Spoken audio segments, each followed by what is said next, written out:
হাসিনা বলছিল না ঘরে ঘরে চাকরি দিব, ঘরে ঘরে বেকার দিয়েছে। ঘরে ঘরে শুধু বেকারই দেয় নাই, ঘরে ঘরে মামলাও দিয়েছে। বলতে চাই নাই, আসলে হয়েছে কি, ঢেকি স্বর্গে গেলেও ধান ভানে। আমাকে কিন্তু 2-3 দিন আগে ওয়ার্নিং দেওয়া হয়েছে, এটা কিন্তু অরাজনৈতিক বক্তব্যের জায়গা। আমি বলি খাইছে, আমার মাথার চুল থেকে পায়ের নখ পর্যন্ত রাজনীতি।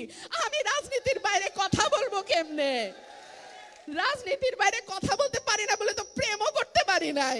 রাজনীতি ছাড়া আবার কথা হয় নাকি?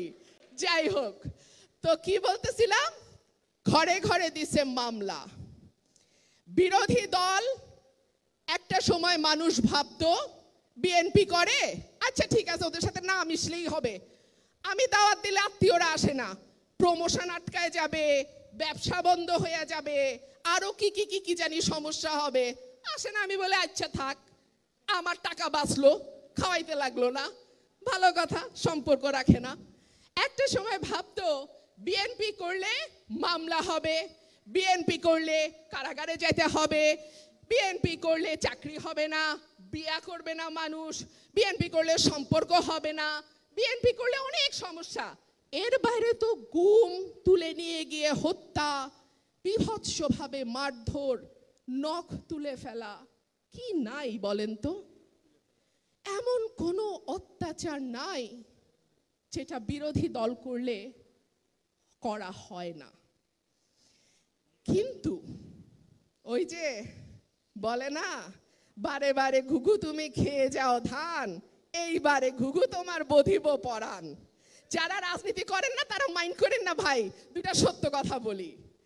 যারা মনে করছে আমি তো বিএনপির সঙ্গে মিশি না, ওরা তো এই দেশে থাকার মতোই না, বঙ্গোপসাগরে ফালাই দিতে পারলে আর একটু ভালো হইতো, তারাও এখন আর নিরাপদ না। আমার ড্রাইভার ঈদের আগে আগে আমার কাছে আসলো। আমি বললাম কি ভাই, তোমার বেতন বোনাস সব দিছি, আমার কাপড় কেনার টাকা নাই, তুমি আমার কাছে আবার কি চাও? বলে ম্যাডাম উপায় নাই, টাকা দিতে হবে। আমি এটিএম মেশিনে গেছি, মেশিনে টাকা নাই। 8,000 টাকা তুলতে গেছে ঈদের আগে, বেচারা টাকা নাই। খেয়াল করছেন, 2-3টা ব্যাংকের নাম আসছে যেখানে গ্রাহকরা গেলে 5, 10, 15,000 টাকাও তুলতে পারছে না। খেয়াল করেছেন খবরগুলো? সুতরাং বিপদ এখন আর বাউন্ডারির বাইরে নাই, বিপদ একেবারে ঘরের ভিতরে আইসা ঢুকছে। 3টা ঘটনা না বলে পারি না, ওই যে বলছি পায়ের চুল থেকে মাথার নখ পর্যন্ত রাজনীতি। 3টা ঘটনা। সেনাবাহিনীর প্রধান general Aziz, all prime ministers man, দেখেছেন সবাই?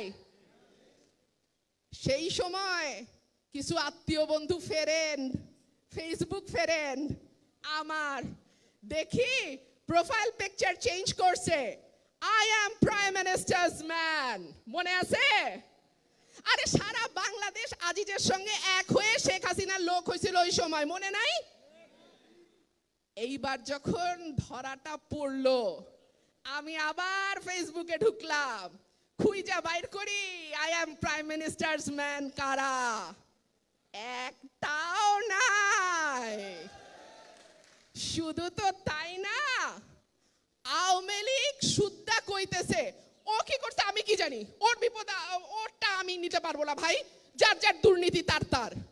তো যার যার দুর্নীতি তার তার, যখন দরকার ছিল তখন ব্যবহার করছো, আর এখন খেলা ফুরাইছে, তোমারে আর আমি চিনি না।